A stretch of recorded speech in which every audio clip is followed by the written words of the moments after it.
तो ऐसा 2018 में हमने ये शुरुआत किया। ये अब तक कितने बाग लगा चुके हो आप? ये हमारा पहला ही प्रोजेक्ट है गुरु ग्रंथ साहिब बाग के नाम पे, और इसके अलावा हम जो है गुरु नानक पवित्र जंगल पे काम करते हैं, लेकिन गुरु ग्रंथ साहिब बाग एक ही है। तो अब आगे आपका क्या मतलब प्लान है? आगे हमारा ये प्लान है कि जो ये सर्वधर्म का केंद्र बन रहा है, ये इस पे दुनिया भर में इसको उजागर किया जाए, लोगों को यहाँ न्योता दिया जाए कि यहाँ पे आए, बाग को देखें, और इसकी डेवलपमेंट को हम और फाइन करें और इंटरनेशनल लेवल और स्टैंडर्ड्स पे ले जाएं इसको। अभी हमने पत्थरों पे वाणी का लिखा है, पौधों का नाम लिखा है, उसके मीनिंग लिखे हैं। हम चाहते हैं और भी भाषाओं में इसका वर्णन किया जाए, और यहाँ पे ऑडियो टेप्स भी लगे कि हम शब्द का भाव, जो कोई भी धर्म से आता है, कोई भी बोली बोलता है, उसको समझा सकें। गुरु ग्रंथ साहिब जी में जो वर्णन किया गया उसमें से कुछ खास पौधे जिनका आप बता सकते हो, गुरबानी में कैसे वर्णन किया? हाँ जी, ऐसे चंदन का वर्णन है, पीपल का है, नीम का है, बोहड़ के ट्री का है, आम का है, खजूर है, केला है, महुआ, सिमल है। ऐसे सारे पेड़ आपको यहाँ देखने में मिलेंगे। तो हर एक पेड़ के साथ एक गुरबानी की पंक्ति भी है। जैसे हम कहते हैं चंदन की ले लें, है ना, उसके साथ ऐसा है, चंदन चंद न सर्द रुत, मूल न मिटई काम, शीतल थी वह नान का जपंदड़ो हर नाम। सो इसमें हमें मैसेज दिया गया है कि चंदन से हमारा जो अंदर का मैल है, चंदन की खुशबू से नहीं धो सकते हम, परमात्मा का नाम चैंट करके, मेडिटेट करके ही धो सकते हैं, क्योंकि हमारे पाप इतने बड़े हैं, वो नाम से ही धुल सकते हैं। और चंदन की एग्जाम्पल भी दिए कि हमारे पाप नाम के सामने, भगवान के नाम के सामने चंदन की खुशबू भी छोटी होती है, और हमारे पापों को धोने के लिए नाम ही चाहिए।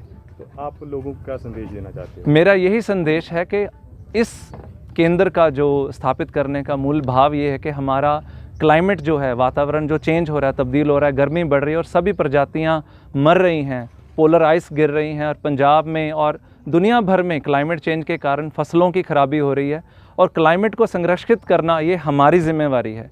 जो भी कदम आप घर पे ले सकते हो, चाहे पानी बचाने के, पेड़ लगाने के, पेड़ पौधों को संरक्षित करने या एजुकेट करने के, हमें कुछ ना कुछ ज़रूर करना चाहिए। घर में बैठने से ये वातावरण की जो मुसीबत है ये हल नहीं होगी, कुछ करने से ही होगी। ये गंदे पानी का नाला है यहाँ पर, वो सारा पानी यहाँ पे आता था, धूप गिरती थी क्योंकि यहाँ पे पेड़ पौधे नहीं थे। आज यहाँ पे हम 400-500 लोगों के साथ एक इतना बड़ा इनॉग्रेशन कर रहे हैं, इस पार्क की ओपनिंग कर रहे हैं, इस बाग की ओपनिंग कर रहे हैं। तो आप देख सकते हैं कि वातावरण तो 5-6 साल में इस जगह का बिल्कुल बदल चुका है। तो जिस तरीके से इस जगह का वातावरण बदला है, इन्हीं पेड़ों की वजह से जहाँ पर भी ये पेड़ लगेंगे उस जगह का वातावरण बदलता चला जाएगा। ये इस प्रोजेक्ट को पूरा करने के लिए आपको किसका सहयोग मिला और आपने किस चीज़ का सहयोग दिया? इस प्रोजेक्ट को पूरा करने के, ये प्रोजेक्ट की शुरुआत हुई थी पत्तो हीरा सिंह की जो संस्था है पेटल्स, उनके और इकोसिक के साथ आने से। डॉक्टर लखेवाली की पूरी रिसर्च है, जिनकी वजह से आज हमें उन पेड़ों के बारे में पता है जिनका गुरबानी में व्याख्यान है। 1 साल पहले हमें ये मौका मिला कि इस गुरु नानक बाग में, जो पहले से ही बन रहा था, उसमें हमें भी अपना जंगल लगाने का एक मौका मिले। तो हम लोग की बड़ी अच्छी किस्मत है कि ऊपर वाले की बख्शीश है कि हमें एक छोटा सा प्रयोग करने को मिला। साथ ही एक चीज़ हमने जो करी, जब हम इस जंगल को लगा रहे थे, गुरु नानक पवित्र जंगल को लगा रहे थे इकोसिक के साथ, तो हमने वीडियोस बनाकर एक पूरा ट्यूटोरियल बनाया है, हिंदी, इंग्लिश, पंजाबी में। अगले महीने वो ट्यूटोरियल भी रिलीज़ हो जाएगा। उसको देखकर पूरे पंजाब भर में, पूरे भारत भर में कोई भी अपना जंगल अपने आप लगा सकता है। तो मतलब गांव वाले की तरफ से, सरकार की तरफ से आपको कोई सहायता मिली किसी तरह की? सरकार की तरफ से सहायता के नाम पर हमें सहयोग तो मिला, पर जो चीज़ हम चाहते थे वो अभी नहीं मिल पाई। हम चाहते हैं कि मूल प्रजातियां जो हैं, देसी पेड़ जो हैं, वो सरकारी नर्सरियों में भी मिले। अभी ऐसा नहीं है, हालांकि शायद सरकार इस पे काम करे और आज से कुछ साल बाद मिलने लगे।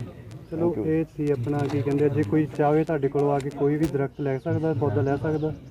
इकोसिक जो संस्था है वो पूरी पंजाब भर में गुरु नानक पवित्र जंगल लगा रही है, और जिसके पास भी 550 पेड़ लगाने की जगह हो, मतलब कि ज़्यादा जगह नहीं चाहिए, अगर मैं स्क्वायर मीटर में बताऊं तो 160 स्क्वायर मीटर जगह चाहिए। तो जिसके पास भी जगह है, इकोसिक कोशिश करता है कि कहीं से योगदान जुटाकर, पैसा जुटाकर, और जिसकी भी वो जगह है उससे थोड़ा बहुत कंट्रीब्यूशन लेके एक गुरु नानक पवित्र जंगल लगा दें। यहाँ पे इससे 4 आगे ऐसे गुरु नानक आपका- पवित्र, इससे आगे कोई प्रोजेक्ट आपका इस तरह का प्रोजेक्ट करने का तैयारी चल रही है कोई? इसी गुरु नानक पवित्र जंगल को हम और बड़ा करने जा रहे हैं इस गुरु ग्रंथ साहिब बाग में, और इसके अलावा इकोसिक के साथ भारत में, अमेरिका में, कनाडा में भी हम लोग अगले 1 साल के अंदर छोटे छोटे कुछ जंगल लगाने वाले हैं। ਇਹ ਉਪਰਾਲਾ ਜਿਹੜਾ ਪੱਤੋ ਹੀਰਾ ਸਿੰਘ ਨਗਰ ਦੀ ਜਿਹੜੀ ਇਸ ਇਤਿਹਾਸਿਕ ਧਰਤੀ ਤੇ, ਇਸ ਪਵਿੱਤਰ ਧਰਤੀ ਤੇ ਜਿੱਥੇ 4 ਗੁਰੂਆਂ ਜੀ ਦਾ ਜਿਹੜਾ ਹੈ ਚਰਨ ਛੋਹ ਪ੍ਰਾਪਤ ਜਿਹੜੀ ਇਹ ਧਰਤੀ ਹੈ, ਇਹ ਸਾਡੇ ਸਾਰਿਆਂ ਵਾਸਤੇ ਬੜੀ ਮਾਣ ਦੀ ਗੱਲ ਹੈ। ਔਰ ਸਾਨੂੰ ਫਖਰ ਮਹਿਸੂਸ ਹੁੰਦਾ ਹੈ ਕਿ ਈਕੋਸਿਕ ਸੁਸਾਇਟੀ ਨੇ, ਉਹਨਾਂ ਨੇ ਇੱਥੇ ਆ ਕੇ ਇਹ ਸਾਰਾ ਜਿਹੜਾ ਪਲੈਨਿੰਗ ਕਰਕੇ, ਔਰ ਇਹਨੂੰ ਇਹ ਜਿਹੜਾ ਇੱਕ ਮਿਨੀ ਫੋਰੈਸਟ ਮੈਂ ਇਹਨੂੰ ਕਹਾਂ, ਚਿੜੀ ਜੇ ਮੈਂ ਕਹਾਂ, ਇਹ ਪਲਾਨ ਕਰਕੇ ਇੱਥੇ ਪਲਾਂਟੇਸ਼ਨ ਕਰਕੇ ਇਹਨੂੰ ਸਾਰਾ ਤਿਆਰ ਕਰਕੇ ਤੇ ਇਹਨੂੰ ਗੁਰੂ ਗ੍ਰੰਥ ਸਾਹਿਬ ਬਾਗ ਦਾ ਨਾਮ ਦਿੱਤਾ ਹੈ। ਇੱਕ ਬਹੁਤ ਹੀ ਵੱਡੀ ਪ੍ਰਾਪਤੀ ਹੈ, ਇੱਕ ਬਹੁਤ ਹੀ ਅੱਛੀ ਸੋਚ ਹੈ ਜਿਹੜੀ ਕਿ ਜਿਹੜੀ ਆਪਣਾ ਸਿੱਖ ਫਿਲਾਸਫੀ ਹੈ, ਠੀਕ ਹੈ ਨਾ, ਜਿਹੜੇ ਸਿੱਖ ਗ੍ਰੰਥ ਹੈਗੇ ਨੇ ਉਹਨਾਂ ਦੇ ਵਿੱਚ ਜਿਹੜੀ ਵਾਤਾਵਰਣ ਨੂੰ ਲੈ ਕੇ ਜਿਹੜੀ ਗੱਲਬਾਤ ਕੀਤੀ ਹੈਗੀ ਹੈ, ਉਹਦੀ ਇਹ ਬਿਲਕੁਲ ਇੱਕ ਕਹਿ ਲਓ ਇੱਕ ਪੁਖਤਾ ਉਹਦੀ ਇੰਪਲੀਮੈਂਟੇਸ਼ਨ ਹੈਗੀ ਹੈ। ਆਉਣ ਵਾਲੀਆਂ ਨਸਲਾਂ ਵਾਸਤੇ ਇੱਕ ਮੈਸੇਜ ਇਹ ਦੇਗੀ ਕਿ ਆਪਾਂ ਨੂੰ ਆਪਣੇ ਵਾਤਾਵਰਣ ਦੀ ਸਾਂਭ ਸੰਭਾਲ ਕਰਨੀ ਕਿੰਨੀ ਜ਼ਰੂਰੀ ਹੈ, ਤਾਂ ਕਿ ਆਉਣ ਵਾਲੀਆਂ ਨਸਲਾਂ ਜਿਹੜੀਆਂ ਹੈਗੀਆਂ ਉਹ ਸਿਹਤ ਪੱਖੋਂ ਉਹ ਤੰਦਰੁਸਤ ਹੋਣ, ਆਪਣਾ ਵਾਤਾਵਰਣ ਤੰਦਰੁਸਤ ਹੋਵੇ। ਔਰ ਇਹੋ ਜਿਹੀ ਜਿਹੜੀਆਂ ਪਲਾਂਟੇਸ਼ਨ, ਇਹੋ ਜਿਹੀਆਂ ਜਿਹੜੀਆਂ ਚਿੜੀਆਂ ਨੇ, flora and fauna, Angrezi the word ਹੈ ਫਲੋਰਾ ਐਂਡ ਫੌਨਾ, ਇਕੱਠੇ ਚੱਲਦੇ ਆ। ਜਦੋਂ ਇੱਦਾਂ ਦੇ ਛੋਟੇ ਮਿਨੀ ਫੋਰੈਸਟ ਬਣਨਗੇ, ਉੱਥੇ ਫੌਨਾ ਵੀ ਆਏਗਾ, ਉੱਥੇ ਪੇੜ, ਉੱਥੇ ਜਾਨਵਰ ਵੀ ਆਉਣਗੇ, ਉੱਥੇ ਕੀੜੇ ਮਕੌੜਿਆਂ ਦਾ ਵੀ ਵਾਸ ਹੋਏਗਾ, ਉੱਥੇ ਪੰਛੀ ਵੀ ਆਉਣਗੇ। ਸੋ ਜੋ ਆਪਣਾ ਇੱਕ ਨੇਚਰ ਹੈ, ਇਹ ਬੈਕ ਟੂ ਦਾ ਨੇਚਰ, ਜਿਵੇਂ ਸਿੰਘ ਸਾਹਿਬ ਨੇ ਹੁਣੇ ਕਿਹਾ, ਇਹ ਬੈਕ ਟੂ ਦਾ ਨੇਚਰ ਵਾਲੇ ਕਨਸੈਪਟ ਨਾਲ ਇਹਨਾਂ ਨੇ ਇਹ ਕੀਤਾ ਹੈਗਾ। ਔਰ ਇੱਥੇ ਜਿਹੜੀਆਂ 58 ਪ੍ਰਜਾਤੀਆਂ ਦੇ ਜਿਹੜੇ ਇਹ ਪਲਾਂਟੇਸ਼ਨ ਰੁੱਖ ਨੇ, ਹੋਰ ਬੂਟੇ ਨੇ, ਹੋਰ ਝਾੜੀਆਂ ਨੇ, ਤੇ ਉਹਨਾਂ ਸਾਰਿਆਂ ਦੀ ਪਲਾਂਟੇਸ਼ਨ ਕਰਕੇ ਬਿਲਕੁਲ ਦੀ ਬਿਲਕੁਲ ਉਹੀ ਜਿਹੜਾ ਸਾਇੰਟੀਫਿਕ ਕਨਸੈਪਟ 'ਚ ਜਿਹੜਾ ਕਿ ਗੁਰੂ ਗ੍ਰੰਥ ਸਾਹਿਬ ਦੇ ਵਿੱਚ ਸੀਗਾ, ਉਹਦੀ ਇੰਪਲੀਮੈਂਟੇਸ਼ਨ ਕੀਤੀ ਹੈ। ਔਰ ਸਭ ਤੋਂ ਅੱਛੀ ਖਬਰ ਜਿਹੜੀ ਹੋਰ ਇਸ 'ਚ ਇਹ ਹੈ ਕਿ ਇਸੇ ਲਾਈਨਸ ਦੇ ਉੱਤੇ ਆਪਣਾ ਗੁਰਦੁਆਰਾ ਦੀਨਾ ਸਾਹਿਬ, ਜਿੱਥੇ ਉੱਥੇ ਵੀ ਜਗ੍ਹਾ ਬਹੁਤ ਉਪਲਬਧ ਹੈਗੀ ਹੈ, ਉੱਥੇ ਵੀ ਇਹਦਾ ਇੱਕ ਰੈਪਲੀਕਾ ਬਣਾਉਣਾ ਚਾਹੁੰਦੇ ਨੇ। ਔਰ ਉਹਦੇ ਵਿੱਚ ਆਪਣਾ ਜਿਹੜੇ ਇੱਥੇ ਦੇ SGPC ਮੈਂਬਰ संगतपुरा साहब ने भी कहा भी वाकई असी चाहांगे भी उत्थे भी इदां बने। रेफरेंस कहाँ से आया? फिर लोगों की क्वारीज आती थी कि डॉक्टर साहब मजीठ हमने सुना है, देखा ही नहीं है, तो तूरा सुना है, देखा नहीं है, तो वो मतलब जितनी स्पीसीज़ है, तो मेरे को लगा क्यों ना एक स्पॉट, मेरा जो ये कंसेप्ट था, मेरे मन का आइडिया था, वो जैसे ना भी परमात्मा सभी का मेल करा देता है। और इकोसिक संस्था है, ये कुछ different project in relation to environment और सिख इतिहास नाल करना चाहती सी। ये जोड़े पत्तो हीरा सिंह के जो लोग हैं, ये ज़मीन देना चाहते थे, वो हम फिर तीनों एक जगह एक स्पॉट पे इकट्ठे हो गए, और उसका रिजल्ट ये है कि जो आप देख रहे हो।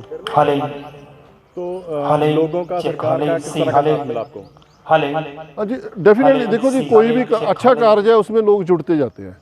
जैसे यहाँ गाँव के लोग हैं, गाँव के आसपास के लोग हैं, जैसे जैसे ये बाग डेवलप हो रहा है, लोग आ रहे हैं, और डिफरेंट इवन दूर से रहे। कल गांव की बात नहीं, जैसे हमें पत्थर चाहिए था तो बहुत ज़्यादा पत्थर चाहिए, तो वो हमारे यहाँ नज़दीक में खोसा क्लस्टर है, वहाँ के बाबा जी है, संत बाबा गर्मी, वो उन लोगों ने सारे ये पत्थर वो पठानकोट से आगे से अपने गाड़ी में, बहुत बड़ी 2 गाड़ियाँ में लेकर वो आए हैं। तो सहयोग तो जो अच्छे काम के लिए सभी का मिल जाता है, और लोगों का सहयोग ही है जो जिसकी वजह से ये डेवलप हो रहा है। तो आप लोगों को, नौजवान पीढ़ी को क्या संदेश देना चाहोगे? मैं यही संदेश देना चाहता हूँ कि जो जैसे पंजाबी में कहते हैं ना कि रुख है तो मनुख है, तो हमारा जो फ्यूचर जनरेशन की जो ज़िंदगी है इसी पे अटकी हुई है कि हमें शुद्ध हवा चाहिए, शुद्ध पानी चाहिए और शुद्ध भोजन चाहिए। इन सभी का जो स्रोत है वो तो प्लांट्स हैं, चाहे वो प्लांट्स गुरबानी से जुड़े हुए हैं, चाहे वो जर्नल प्लांट्स हैं। तो जितना लोग नेचर से जुड़ेंगे, गुरबानी से जुड़ेंगे, उतना ही जो हमारा आने वाला भविष्य है वो अच्छा हो। सत श्री अकाल। ਪਲੀਜ਼ ਸਾਡੇ ਚੈਨਲ ਸਾਂਝਾ ਪੰਜਾਬ ਨੂੰ ਲਾਈਕ ਤੇ ਸਬਸਕ੍ਰਾਈਬ ਕਰੋ YouTube ਤੇ।